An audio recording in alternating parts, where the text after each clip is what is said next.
नमस्कार दोस्तों, मैं हूं भरत मिश्रा और आज मैं आपको एक ऐसे मामले से रूबरू करवाऊंगा।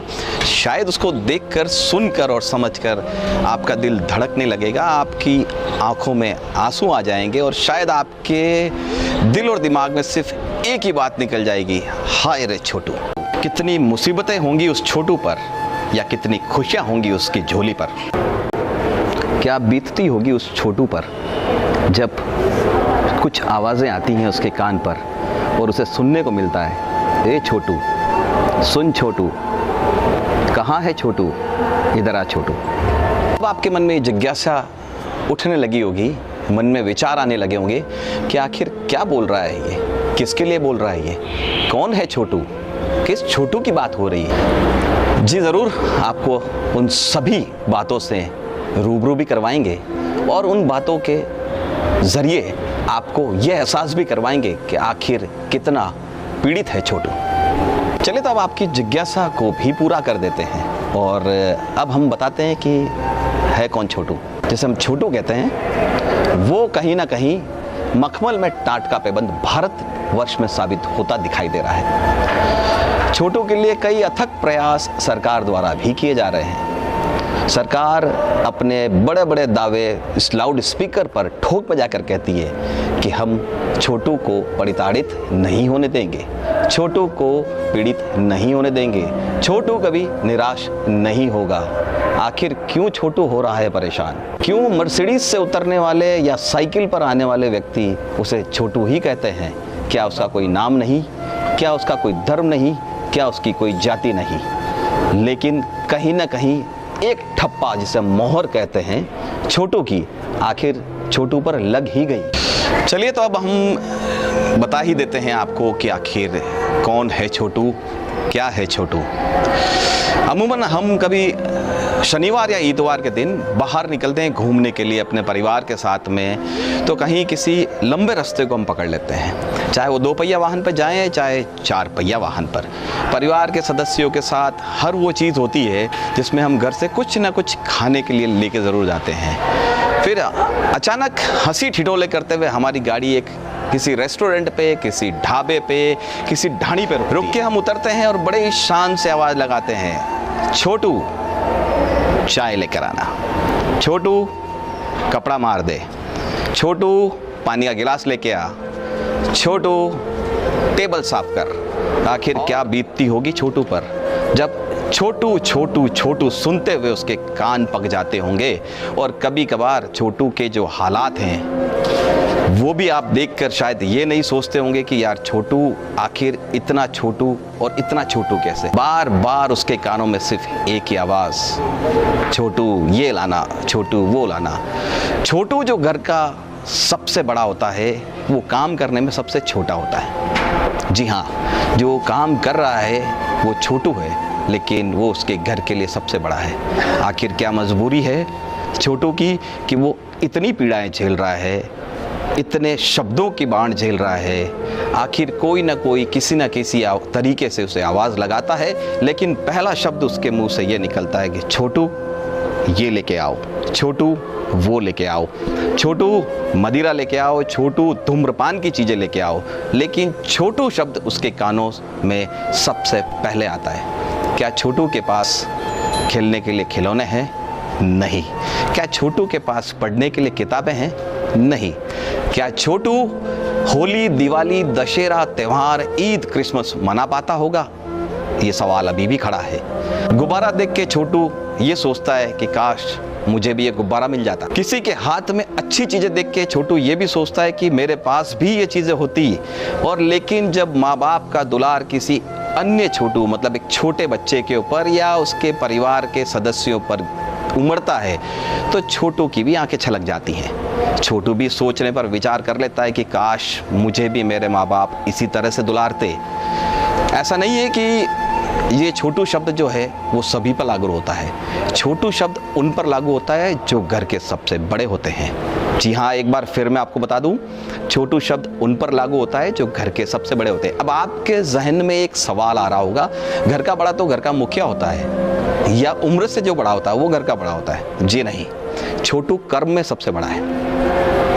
काम में सबसे बड़ा है, घर के लिए आमदनी लाने में छोटू सबसे बड़ा है। कोई छोटू बनियान और चड्डी में आपको मिलेगा, कोई छोटू बिना चप्पलों के मिलेगा। बड़े ही कटीले शब्दों में आवाज़ लगाते हैं, बर्तन छोड़ मेहमानों के लिए चाय ला, ग्राहक आए हैं चाय पिला। अरे चाय का नाता छोटू से ऐसा जुड़ा हुआ है जैसे चोली दामन का साथ।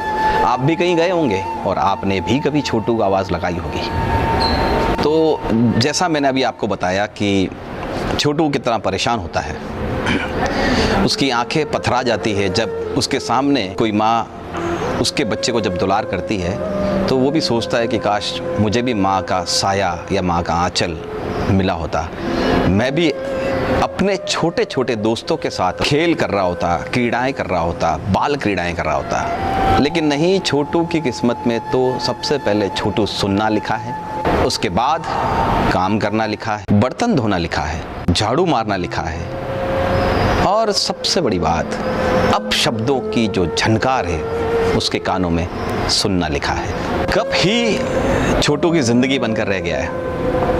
अब कब से छोटू की ज़िंदगी कैसे जुड़ी है वो मैं आपको बताता हूँ। ये तो डिस्पोजल है, पिया और फेंका। वहीं हम किसी ढाबे पर, किसी रेस्टोरेंट पर या किसी ढाणी पर जाते हैं तो कांच की छोटी गिलासें मिलती है। अगर छोटू सफाई करते हुए तो गलती से वो कांच की गिलास तोड़ देता है तो शाम को उसे मार, अभद्र भाषा, कई चीज़ों से गुजर कि छोटू के साथ जो बीता है वो मैं आपको बता रहा हूँ। तो ये मान के चलना कि सेठ की गाली तो उसी वक्त छोटू को मिलेगी और उसके कान में गूंजती रहेगी। हो सकता है कि वो गिलास गिरते वक्त वहाँ बैठे किसी व्यक्ति के ऊपर उसके अंदर जो गर्म पदार्थ है या उसके अंदर जो पेय पदार्थ है गिर गया तो एक गाली वो भी देगा। दो गालियाँ छोटू गिलास टूटते ही उसके कान में सुनता है। आखिर इस गिलास के अंदर छोटू की जिंदगी, छोटू की इज्जत, छोटू की सारी बातें सीमित होकर रह गई है। छोटू से गिलास का संबंध तो मैंने आपको अभी मेरे शब्दों में बताने का प्रयास किया, बहुत कम है ये। कई पल ऐसे आते हैं जिसमें छोटू की जिंदगी उस गिलास में सीमित होकर रह जाती है। अब छोटू का संबंध कपड़े से आता है, वो कपड़ा जो गंदगी और जूठन और गिरी हुई चीज़ों से, ढुली हुई चीज़ों से, बिखरी हुई चीज़ों से, फर्श पे गिरी हुई चीज़ों से संबंध रखता है। वही कपड़ा पूरे दिन छोटू के हाथ में रहता है। उस कपड़े में कभी कभी बदबू आने लग जाती है। उस कपड़े में जो लगे कीटाणु, उससे छोटू के दोनों हाथ खराब हो जाते हैं, हाथों में सलवटें पड़ जाती हैं। छोटू उसकी चिंता नहीं करता है। छोटू सिर्फ ये सोचता है कि महीने की जब 30 तारीख होगी तो मुझे कुछ मिलेगा। कुछ का मतलब भारतीय मुद्रा मिलेगी।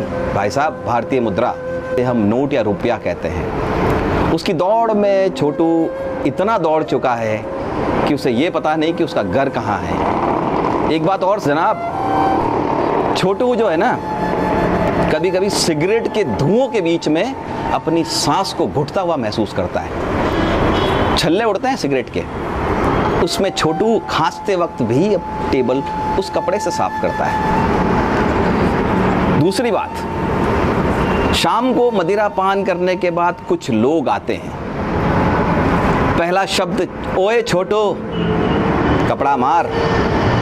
मैं उस शब्दों को अपने टोन में या अपने भाषा में आपसे बयां नहीं कर सकता क्योंकि रोंगटे खड़े हो जाते हैं। अब मुझे बोलते वक्त भी कठिनाई हो रही है क्योंकि मेरे लफ्ज़ लड़खड़ा रहे हैं, मेरी आंखें नम सी होने लगी हैं। कारण कि वो जो मंजर मैंने देखा है छोटू का, ये रात्रि 1:30 बजे की बात कर रहा हूँ मैं साहब आपसे, रात्रि 1:30 बजे की बात। कुछ लोग आते हैं, शराब का सेवन करते हैं, मदिरा पान के सेवन करते हुए धूम्रपान के गुलछर्रे और छल्ले उड़ाते हैं और कहते हैं कपड़ा साफ अच्छे से, गिलास अच्छे से साफ, और तू कितनी देर तक हमारे साथ बैठेगा। भाषा में तू तड़ाक, लहजे का बिल्कुल हल्का होना छोटू के लिए आम बात है। आसमान को देखते वक्त रात को 1:30 बजे छोटू ये सोचता है कि कहीं चला जाऊं, इस जगह को छोड़ दूं, भाग जाऊं, नहीं चाहिए मुझे ऐसी जिंदगी। लेकिन जब रात्रि 1:30 बजे उन मदिरा सेवन किए हुए लोगों की बातें वो सुनता है तो उसे थोड़ा सा गंभीर ले लेता है, क्योंकि कहा जाता है ना कि शराब के सेवन करने के बाद कुछ अलग तरह की बातें निकलती हैं। कोई प्यार से छोटू के सिर पे हाथ फेरता है, 50 रुपए या 100 रुपए की भारतीय मुद्रा के रूप में उसे देता है और कहता है एक आवाज़ में छोटू आ जाना। अब भाई साहब, उनको तो रात की 1:30 बजे से सवेरे का सूरज देखना होता है, लेकिन छोटू के लिए वो 50 रुपए किसी चिराग या किसी एक ऐसे तोहफे से कम नहीं जिसे वो देखकर खुश ना हो। 50 रुपए और 100 रुपए के लिए छोटू रात भर टकटकी लगाते हुए उन्हें देखता रहता है। कभी कभार तो मदिरा के नशे में कही हुई बातें वो लोग भूल भी जाते हैं और अपना खान पान पूरा करने के बाद अपनी गाड़ियों की तरफ चल पड़ते हैं। लेकिन छोटू की लड़खड़ाती हुई जुबान से सिर्फ एक आवाज़ निकलती है, साहब आप कुछ देने वाले थे। अगर उस मदिरा सेवन किए हुए व्यक्ति को याद आ जाता है तो उसके नशे में जो निकलता है वो छोटू के नसीब में होता है। ये ऊंचाई छूने का हर कोई सपना देखता है। वो सोचता है कि जब मैं बाल अवस्था से युवा अवस्था में आऊँगा और युवा अवस्था से आगे की अवस्था में जाऊँगा तो मेरे पास सुख साधन हर तरह के होने चाहिए। लेकिन कहते हैं ना कि जिस ऊंचाई से आदमी जाता है, अगर घमंड करता है तो उतनी ही ऊंचाई से उतनी ही तेजी से नीचे गिर जाता है। लेकिन छोटू की ज़िंदगी में कहाँ ऊंचाई और कहाँ नीचाई, ना ऊंचा ना नीचा। छोटू सिर्फ एक सीमित दायरे के अंदर रह गया है। बड़ी बड़ी इमारतों को, गगनचुंबी इमारतों को छोटू अपनी छोटी छोटी आंखों से देखते हुए ये सोचता है कि क्या मैं यहाँ जा पाऊंगा। जी हाँ, उसका सपना जरूर पूरा होता है, लेकिन उस इमारत के एक आलीशान किचन के अंदर एक छोटी सी सिंक के पास छोटू सीमित होकर रह जाता है, या तो बर्तन धोते हुए या झाड़ू लगाते हुए। हम बात करते हैं छोटू के जीवन पर राजनेताओं के टिप्पणियों की और राजनेताओं के खेल की। जी हाँ, ऐसी कौन सी जगह है जहाँ पर राजनेता अपना पैतरा आजमाने से नहीं चूकते। सीधा निशाना इसलिए साध रहा हूँ मैं क्योंकि पूरे भारत के अंदर ऐसी कई संस्थाएं हैं, ऐसे कई कानून हैं जो बाल मजदूरी करने से रोकने के लिए अथक प्रयास में लगे हुए हैं। सिर्फ नाम मात्र की कार्रवाइयाँ और सिर्फ नाम मात्र के निरीक्षण किए जाते हैं। ये भी कहा जाता है कि जब हम इस निरीक्षण के दौरान वहाँ पहुँचे तो ऐसी कोई बाल मजदूरी करते हुए हमने किसी छोटू को नहीं देखा। ऐसे कई आलीशान बंगलों के अंदर, ऐसे कई बड़े फार्म हाउस के अंदर, ऐसे बड़े कई कमठानों के अंदर जिसके यहाँ पर काम होता है, वहाँ पर आपको छोटू जैसे कई अनेक छोटू मिल जाएंगे जिनका किरदार अलग अलग है, नाम सिर्फ छोटू है। कोई तगारी उठा रहा होगा, कोई झाड़ू लगा रहा होगा, कोई जूठन उठा रहा होगा, और सबसे बड़ी बात कि किसी शादी समारोह के अंदर अगर आपको छोटू दिख जाए तो उस पर गिरा हुआ वो पहाड़ का दर्द शायद आप नहीं समझ सकते। छोटू चोरी चोरी, चुपके चुपके आपके द्वारा छोड़ी हुई थाली के अंदर जो जूठन है उसे खाता हुआ नजर आ जाएगा। सबसे बड़ा पहाड़ उसके ऊपर तब टूटता है कि जब वो ये जूठन खा रहा होता है तो उसका जो ठेकेदार होता है, जो उसे लाया के वहाँ पर काम करवाने के लिए मजबूर करता है, वो उसे अभद्र भाषा के साथ में या तो उसके शरीर पर कोई चोट पहुँचाएगा जैसे कि लात मारना, या उसके हाथ में कोई चीज़ होगी तो वो उसके ऊपर फेंक देगा। वो पीड़ा अगर आपने कभी झेली हो और समझी हो तो शायद आपको छोटू की इस जीवन शैली का अंदाज़ा लगेगा। तो जब छोटू लात खाता है किसी की खाना खाते वक्त, उसे लगता है कि शायद मैं अपनी जीवन लीला है वो समाप्त कर लूँ। कई मौके ऐसे आते हैं कि छोटू को मौका मिलते ही वो उस जगह से भाग छूटता है। क्यों? क्योंकि छोटू बंधुआ मजदूर बन चुका होता है। 30 तारीख अब वो अपने दिमाग से भूल चुका है। उसे ये पता नहीं कि उसका मेहनताना उसे कब मिलेगा। अब फिर बात करते हैं एक बिंदु की जिसे राजनीति कहा जाता है। अब दौड़ और दूरदृष्टिता शुरू हो चुकी है राजनेताओं की कि आखिर बाल शोषण और बाल मजदूरी के नाम पर चांदी कैसे कूटी जाए। जी हाँ, कई एनजीओज, कई स्वयंसेवी संस्थाएं, कई संगठन अपना झंडा लेके दौड़ पड़ते हैं छोटू की रक्षा करने के लिए, लेकिन फिर भी कहीं ना कहीं किसी कोने में रोज एक छोटू तैयार हो रहा होता है, चाहे वो पारिवारिक मजबूरी की वजह से हो, चाहे वो आर्थिक मार की वजह से हो, चाहे वो अनाथ होने के बाद अपनी ज़िंदगी को किस तरह से चलाए और अपनी ज़िंदगी को आगे किस तरह से ले जाए, उस मजबूरी को लेकर छोटू बनने लग जाता है। जी हाँ, छोटू तो बनना शुरू हो गया, लेकिन जो ये ढिंढोरा पीटते हुए लोग जो आपको नज़र आएंगे कि साहब हम बाल शोषण पर काम करते हैं, हम बाल मजदूरी पर रोकने पर काम करते हैं, उनका सिर्फ एक मकसद रह जाता है कि प्रसिद्ध और प्रचलित चैनलों पर उनकी वाहवाही आ जाए, छोटू जैसा है वैसा ही रहे, उन्हें उससे कोई मतलब नहीं।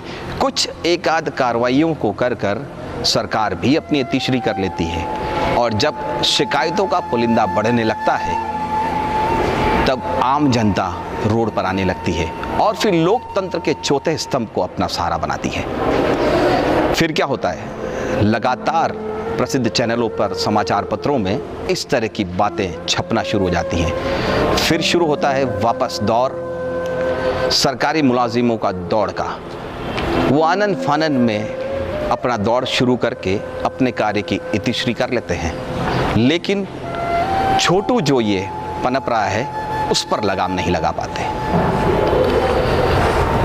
लगभग आप ये जान चुके होंगे कि छोटू अपनी कितनी पीड़ाओं को अपने दिल में समेटे हुए आपको एक प्यारी सी मुस्कान दे देता है और हंसते हुए कहता है कि क्या लाऊं सेठ, क्या खाओगे, कौन सी चाय पियोगे, या फिर रुको सेठ जरा टेबल पे कपड़ा मार दूं।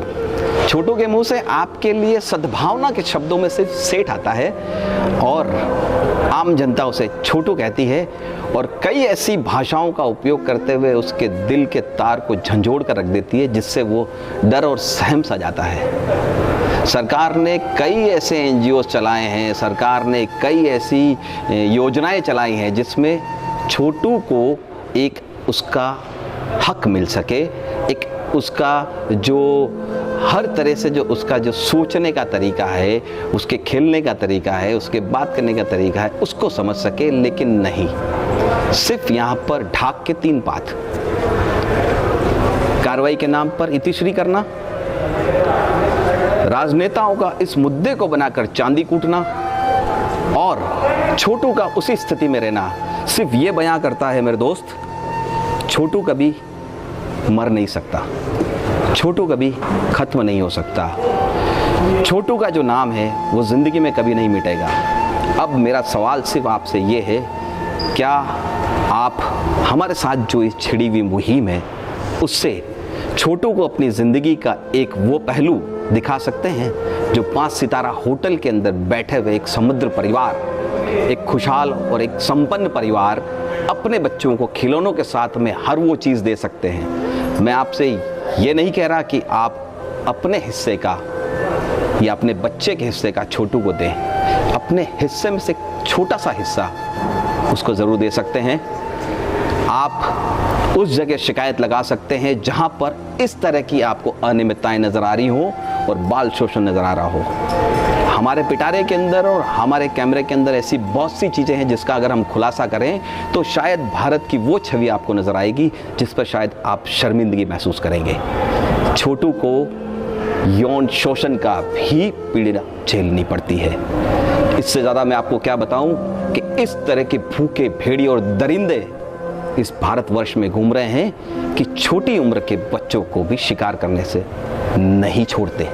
तो सिर्फ एक देश की जनता से गुजारिश है कि छोटू का अस्तित्व जो है वो खत्म ना हो, छोटू के नाम की जो परिभाषा है वो विपरीत ना हो, छोटू हम घर में प्यार से छोटी उम्र के बच्चे को कहते हैं, लेकिन कहीं ना कहीं देखा जाए तो छोटू की जो परिभाषा है, जो हमने आपको जानकारी दी है, उसमें कुछ और ही बताती है। देश के उन नेताओं से, देश की उन सुरक्षा एजेंसियों से, देश की उन जो लोग हैं जो ये तमगा उठा के घूमते हैं कि हम काम करते हैं बाल मजदूरी पर, हम काम करते हैं बाल शोषण पर, उनसे हमारे द्वारा एक गुजारिश की जाती है कि आप ग्राउंड रिपोर्ट करें, मौके पर जाएं। जाते मैं भरत मिश्रा आपसे सिर्फ एक ही गुजारिश करूंगा, हमने तो छेड़ दी है मुहिम कि किस तरह से बचाएं छोटू को।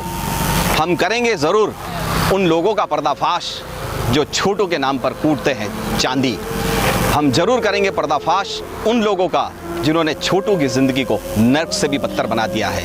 आप भी हमारी इस आवाज़ में आवाज़ उठाकर छोटू के भविष्य को सुधारने का प्रयास करें। आप भी अगर ऐसा कहीं मंजर देखें जिसमें आपको ये नज़र आता हो कि बाल शोषण या कहीं ना कहीं बाल मजदूरी आपको दिख रही हो, तो संबंधित थाने में ज़रूर फ़ोन करें, संबंधित विभाग में ज़रूर फ़ोन करें। और जय हिंद, जय भारत।